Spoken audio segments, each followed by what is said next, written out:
Hello and welcome to the Botcast Football Show, the Bristol United podcast. My name is James, and once again this week I am joined by first team manager John Gilbertson. John, how are you, mate? I'm not too bad, thank you, James. And you? Yeah, I'm a lot better than I was last week, that is for sure. I felt rough as anything last week, but I feel a lot better this week, thank you. Good. Now, before we get into the action of the football that's been played over the last couple of weeks, let's do our mental health and wellbeing check-in. On a scale of 1 to 10, how are you? Oh, a good 8 today. Good strong 8. Good day, good day, yeah. Well, yeah. I mean, I'm about an 8 as well. The sun isn't shining, but it's not pouring down with rain, so that's a good thing. And it's about the best we can ask for. Yeah, this time of year, definitely. And like we said before we just start recording, January is nearly over, so that's a good thing, I think, because January seems to have been going on for about 4 years. So. Yeah, I agree. Payday's coming. Yeah, well, I got paid last week, to be honest with you, so that's probably why I feel a little bit better as well. But yeah, it's been well, it hasn't been a long month. It's been the same length as every other month, but it's felt like a long month. And from a football point of view, for Bristol United, it's been. How would you describe January as a month for Bristol United? A bit messy in terms of with what's going on. Like most clubs is in the same boat, but it was our first league game at post-Christmas was last Saturday, which is crazy this time of year. Obviously, we had the week before we were in the Cup, so we couldn't play the league, and then we fell foul to sort of bad weather and pitches. So it is a messy kind of month, January. We've got sort of through it now. And yeah, sort of league campaigns back underway now, which is the bread and butter and the main focus as the club. So hopefully all steam ahead going forward. Yeah, and also, I mean, we'll come on to it a bit more in a bit more detail in a minute, but January's finished on a high from a results point of view on Saturday. Yeah, definitely. Great result the weekend. So it was going to be a tough game. So yeah, I'm very pleased with to finish the month with a win, as you would expect. Happy days, mate. Happy days. Now, obviously, I didn't do one last week. I didn't do a podcast week because I felt so rough last week that I didn't really do a lot last week. So if anybody was looking forward to one last week, I do apologise, but we are back now. We are back. Now, last week, so that was Saturday was the 27th, so the week before on the 20th. If we can cover that game, John, that was the cup game against Accredited United. It was, yeah. And yeah, so it's a game we had to switch because we couldn't sort our own pitch in time. So we had to switch it to sort of away venue.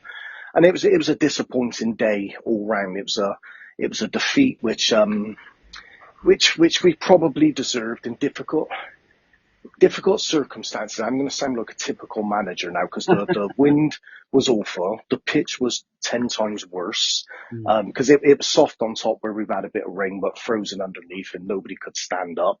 I admit it's like it for both sides, so that's not an excuse why we've lost the game, but it was awful conditions. And we started the game poorly, very poorly, and was 3-0 down within something like the first half hour. And looked sort of all over with, and we was very, very poor. We were fortunate enough to get a goal back on half time to make it 3-1, and we had a bit of a team talking, sort of a bit more frank than usual of where we're going wrong and what we need to do. And we did come out at the second half like a different side and put another goal back, and it was a second goal, and it is Josh Gilbertson with his second goal of the game.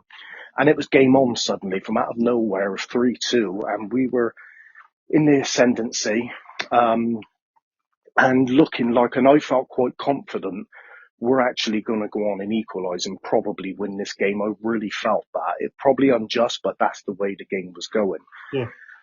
And it was building and building, and I mean, you'll know from these podcasts, James, I never criticise decisions or refs because it's football, it happens. But we had an horrendous decision give against us with a penalty, which was a penalty. There's no questions about it was a penalty. In the build-up, I mean, it was like a double handball. And we all saw it. How the ref didn't see it, I do not know. He stopped the play. Went over and consulted the linesman. The linesman confirmed it was a double handball. and he gave the penalty anyway, which we were so aggrieved by that. And then it went 4-2 with the penalty, and it sort of killed the game. It took the stuffing out of us with not just going 4-2 down, but the manner it was. We went 4-2 down. So I'm not criticising the ref because I don't believe in that, but the decision was like a sucker punch. Really, it was so bad and so clear, a double handball. So yeah, and even though moaning and unjust, I mean, overall, we deserved to go out because of our first half performance, but it could have been so different. So the only positive I took away from that, at least it was a cup game and not a league game, which that could cost us sort of dearly. It could be 3 points lost in a league game, cost us promotion this year. So at least that was in the cup. Again, out of every negative comes a positive because it really sort of focused it training last Tuesday. We had a good session in actually like sort of in the clubhouse, going over the videos, going over the way we set out, the way we were trying to play football and going long and going direct and sort of not keeping composure when composure was needed. So we had a good sort of hour and a half session on that, and then we went out and done some ball work. And I'm pleased to say the difference between that performance and Saturday's performance was chalk and cheese, not just because of the loss versus the win, but the way we played the game. Because Saturday's games was again, the pitch wasn't great, as you would expect this time of year. But the intent from us was to get that ball down and play football, and it worked out well for us. Just before we go on to Saturday's game, I mean, I watched the first half of the cup game the other day, and you said about taking positives from it, and like you said, it's a cup game, not a league game, so it's not as bad from that point of view. But I would say another positive to take out of it is the fact that when you went 3-0 down, your heads didn't drop. You know, like you just said, you worked hard to get back into the game, and on another day, the result could have been a lot more positive. Yeah, and definitely, and it's something the side is learning and getting better at, because going back 12 months ago, there was games when something would go against us and your heads would drop. So forget the result on that, but there's a difference between your heads dropping in a game and just then conceding 4 or 5 more, or just not being up for the fight. And that I've seemed to have left this team now. I think that's a sort of, I'm saying it's a learning curve. I think it's a curve that we're over, really. And we got some winners in this team in winning mentality, and that never give up, because they know we're capable of, like Saturday, scoring 3 or 4 goals very quickly. We've got that in us, so we're never ever going to be out of games. But you have to keep that composure and that positivity, and that is a huge positive. James, you're correct with that. Yeah, no,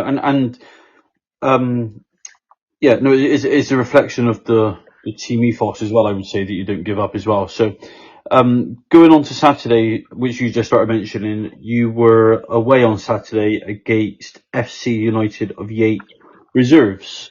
Yes. Who played sort of, well, it's not far from Yate sort of centre, is it really? But yeah. I was going to come Saturday. I was genuinely going to come, but I went down to Bitton and watched them. But I'm hoping to get to the game on Saturday, which we'll come on to in a bit. But So Saturday, you were away at FC United, the Yate Reserves. I don't know a lot about FC United, the Yate Reserves, if I'm being totally honest. But tell us about the game. It was a 5-2 win, but tell us about the game, please, John. Yeah, I knew it was going to be a tough game going into it. It is with Yate. We played Yate, their first team last year, was our challengers, and we played the reserves obviously previously in the season. So I knew it was going to be a tough game, and knew what to expect from Yate. And the game sort of started off okay, pretty evenly. Sort of back and forth. We was under pressure a little bit, because this isn't to attack Yate or any other team. But describing the style of play, they're very much sort of get it up, get it under, put you under pressure, deliver long throws, deliver balls over the top, and it's certainly that it turns the defence into attack very quickly. So we was under a little bit of pressure with that because they break on you so quick with the sort of direct style. And I wanted, as I said, make it clear, like that's not a criticism. That's how they play, and good luck to them. Yeah. But it was an evenish start. We went 1-0 up with a great goal from Jack Cousins. And again, when ended up going 1-1 in a bit of controversial style, and I've seen the replay, and I still can't make a call. The goalie comes out and catches the ball at that point, and I just don't know if the goalie drops the ball or it's actually kicked out of his hands. All our players were appealing for the foul, but then it was waved to play on, and then as a result of that, we ended up going 1-1. I'm definitely sounding like a Premier League moany manager on this episode, but perhaps you could take over from Klopp. Yeah, right on the stroke of half time, and again, no criticism of the ref whatsoever, but there was a foul in sort of just inside our own half, and it was such a great clean tackle. The ref's close by, so close as me, and a free kick's given against us. Much to our annoyance because it's such a clean tackle. And lo and behold, that ball goes straight in the box and they go 2-1 up. A bit of antics from their side, a bit of laughing and clapping towards my direction, which is, again, I don't really sort of try to take much notice, but it's certainly unsporting behaviour. I found that I'm very childish, I think. But what it did do was it lit the sort of halftime team talk for us. Some of the players was aware of what had been going on, some didn't. So I didn't really need to do too much at the team talk at halftime. All I asked for was composure, not to get wound up by some of the antics, and keep their composure. And we went out and absolutely dominated the second half. They very rarely threatened us. Well, they didn't threaten us at all, not really. No. And we dominated the second half. In sort of 20 minutes into the second half, I was still confident we would get something. Josh Gilbertson equalised with a great goal. And from that moment in, you knew there was only going to be one winner. We quickly went from 2-2 to 3-2 with Tom Blake scoring. Then we went 4-2 with an own goal. And then we went 5-2 up with another goal from Jack Cousins. So it was very sweet. Personally, a little bit from me, very sweet in terms of some of the antics before half time of laughing in my face and clapping and, all the shenanigans, what goes on. To be able to walk on the pitch at full time and shake all those opponents' hands and with a huge grin on my face and a smile was very satisfying. But again, a side note, it's not about me, the manager. I've been around long enough to know that goes on. I wouldn't want any of my players getting involved in antics like that because I think it's childish, but it happens. But you can't help but have a sense of satisfaction at the end when you got the result and you've sort of silenced them the right way as well. Yes, yeah, and it was very pleasing. It was always going to be pleasing getting a result there because I said it was going to be a tough game, and they're a very, very useful side and they're good at what they do. And yeah, so it was a very pleasing 5-2 victory. The victory is always pleasing for me as a manager. What I was most proud of was the composure kept in the second half, the ability to not panic and not try and chase it, even with 25 minutes to go when you're still 2-1 down, to keep composure, which is what I was asking for, keep playing the right way, and to come off having done that from every player on that pitch and some great performances all over. I was so proud and pleased as a manager because that's what we've worked on the last sort of 18 months, certainly the more immediate this week. And yourself, like I said, when the time's taken on, it's suddenly a bit easier to sometimes start knocking balls long, try and getting behind into the box. And we resisted all that and played our football, and the lads got their just reward of winning the game comfortably. Yeah, fair play, mate. Fair play. I mean, I got to be honest, I haven't seen Saturday's game yet, but I usually watch the games on a Monday night because we normally record on Tuesday, but obviously recording Monday today. So, but I'm still going to watch the game tonight, and I'm looking forward to it. The footage on YouTube of the games is all very good. So, both just for the listeners, both of those games are on YouTube. If anybody wants to have a little watch, you can watch the full game, or the highlights package is on YouTube as well. So, check them out for anybody that's listening. Now, just looking at the leagues, John, I know there's still a fair amount of football to be played, but like we said, we're at the end of January now, and with Bristol United currently sat fourth in the league, you must be quite happy. Yes, I'm over the moon because, like I said, and we spoke about this in the early podcast, James. It wasn't a great start to the season, No, and not even just in terms of what alarmed me. It wasn't the points or the wins or the losses. It was how we was playing. Because at that time, it's like, this is going to be a long, hard season. So all credit to every one of the lads in the squad because they listen, they take on board. They certainly sort of respect what I'm telling them, and they go out and do it. And you're right, we're in an incredible position now. We haven't lost a league game now, going back to, oh my God, quite some time ago now. It's pleasing, and I'm pleased for the players because they work so hard. They listen. They're such a great bunch, and they're getting their just rewards now. And we're sat in a position now towards the end of the season. I think it's 15 games to go. yeah. And we're within an excellent chance now of going on and sort of realizing what we hope we do at the start of the season, because I said it's been a hell of a turnaround for them, and we're sat pretty. We know the job's not done. We're not going to be taking our foot off the gas. We still got to play the top two sides twice each yet. So that, again, the negative of that, lose for all four of those games and it's over.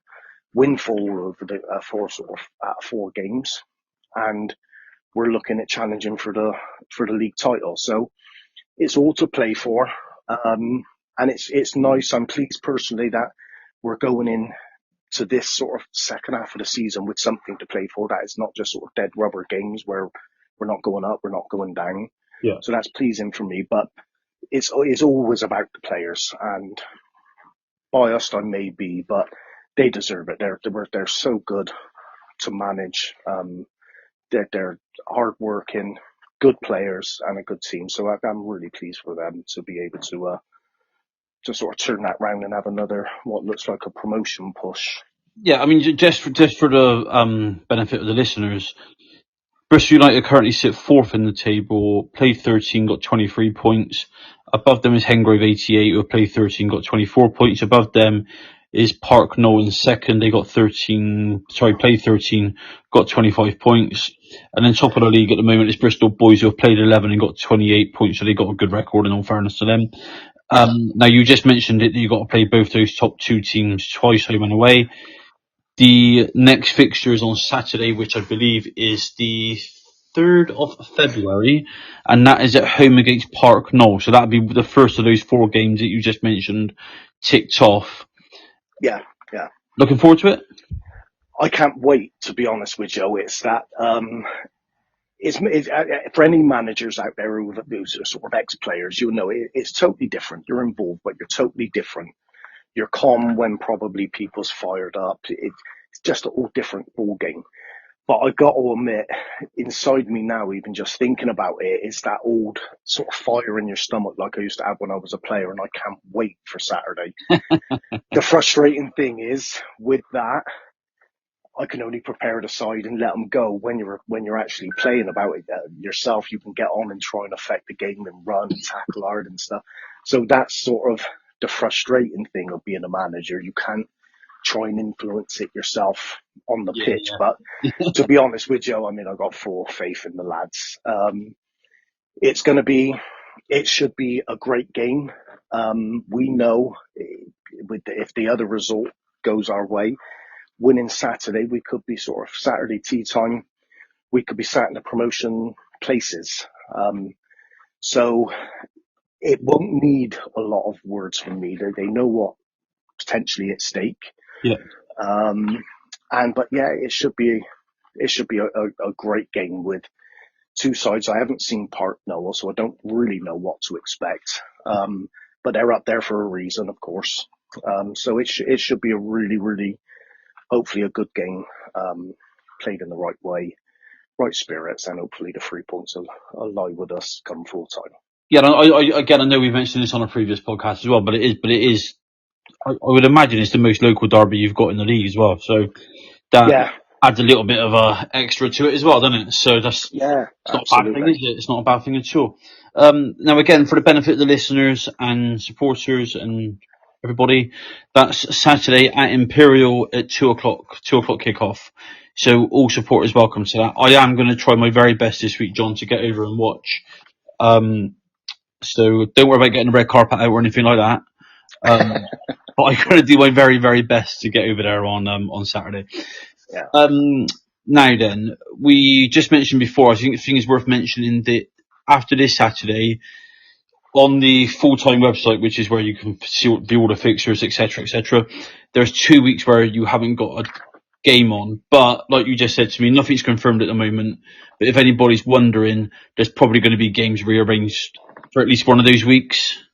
Yeah, we're hopefully sort of two out of the both weeks that we get rearrangements. One's more or less ticked off, as it's just not confirmed, but it's more or less ticked off. So yeah, I'm expecting pretty much between now and the end of season, it's going to be sort of back to back. And I know we're already talking with one or two clubs for evening matches when the sort of March time kicks in. So yeah, it's going to be pretty hectic between now and the close of the season. Can you play evening games up at Imperial? The 4G maybe got floodlights on it, or we can. The only thing we can't do is play on the 4G on the evening games because they're all solidly booked out for months and months in advance. What we have to do, we can play obviously on our grass pitches, but we're just in the hands of lighter nights. So once that kicks in, not on the grass, no, only on the 4G. Yeah. No, fair enough. Yeah, so like I said, that's Saturday 2:00 kickoff, and the player of the month for January, keeping it in the Gilbertson family, I see, was was Josh. 8 goals in 3 games. I mean, you can't ask for much more, really, can you? No, we decide sort of as a club board level. So myself, Sam, and Ash. Sometimes we'll bring in one or two other peoples if it's very sort of close, and the captain will always get a vote if it's needed, and you have to decide and vote actually on the December's player of the month for Dan Little, the captain, because we were split. Yeah. But this one was a straightforward, unanimous. We couldn't give it to anybody else really. 8 goals in 3 games. It's kind of an easy one. Yeah, that's fair enough. Yeah, I mean, like you said, you can't really ask for a lot more than 8 goals in 3 games, can you? So, and it's not just the goals as well as everything else that he contributes to the team as well. So, and so the players have got to work hard now to get the February player of the month. So hopefully I'll be giving it to Tom Blake there because he scored another sort of 8 to 9 goals in the next 3 or 4 games in February. That'll suit me down to the ground. So Tom, if you're listening, no pressure, mate, but I'm looking for 10 goals in the next month. Or a defender, because you haven't conceded all month in February. That'd be nice as well, wouldn't it? It would be, yeah. And let's not forget the defence, John. Let's not forget the defence. Well, I get sort of glances sometimes because I was a attacker as a football, so my default is all about attacking. And Sam, who's obviously like that owns the club with me and Ash, Sam's still playing at the back, and he's our sort of goat on the pitch. He's their old experienced player and a great player. Yeah. But his emphasis is very much on making sure we do defend properly, and gets rattled if we win 6-1. He's never happy because it should be 6-0. Where I don't really care too much. I'd rather see us score another couple of goals and let a few in, which he reminds me from time to time. No, we need to be keeping clean sheets at the end, but it's a challenge for the defenders. Sam, Dan, the big centre halves, perhaps they can keep some clean sheets and get their head on a few corners and probably pop a few in themselves. So well, that's nice, wasn't it? Yeah, that's a challenge for them. Sam and Dan, again, if you're listening, I'll set you a target of 5 goals as a collective for the month of February. So again, no pressure. And if you're not listening, why not? That's the question as well, isn't it? yeah. Why not? Where are you?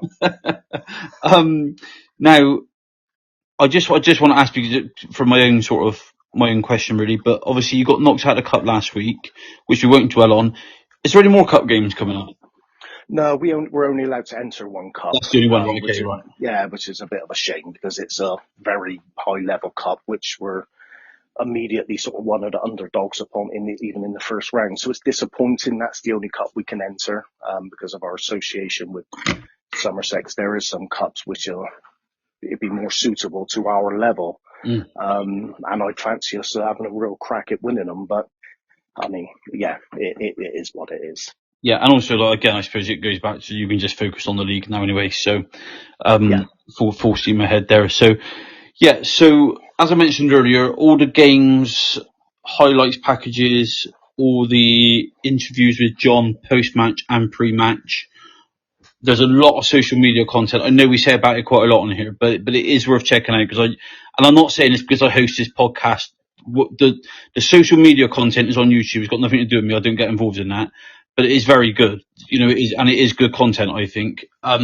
So check it out if anybody's listening and haven't checked it out yet. Check it out. Watch the games. Try and get up and watch the team play, which is, I know that's rich coming from me because I don't get to a lot of games.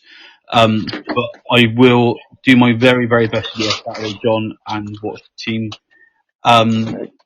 If anybody is, I know, just because we haven't done a podcast for a couple of weeks, if anybody's listening for the first time, then all the home games that are Imperial over on West Town Lane, all the home games are on a Saturday at 2:00. So please get up and support the boys if you can. John, thanks for joining me this week. Appreciate it. Next week, we will be back with another episode next week, and Sam will be joining us next week. My apologies to Sam because he was going to come on this week, but I couldn't do the times that he can do. So Sam, he'll talk to you about all the boring defensive stuff when Sam's on. So it'll be a boring episode. Trust me, it'll be boring. Defend this, defend that, clean sheet. Nobody cares. It's all about scoring goals.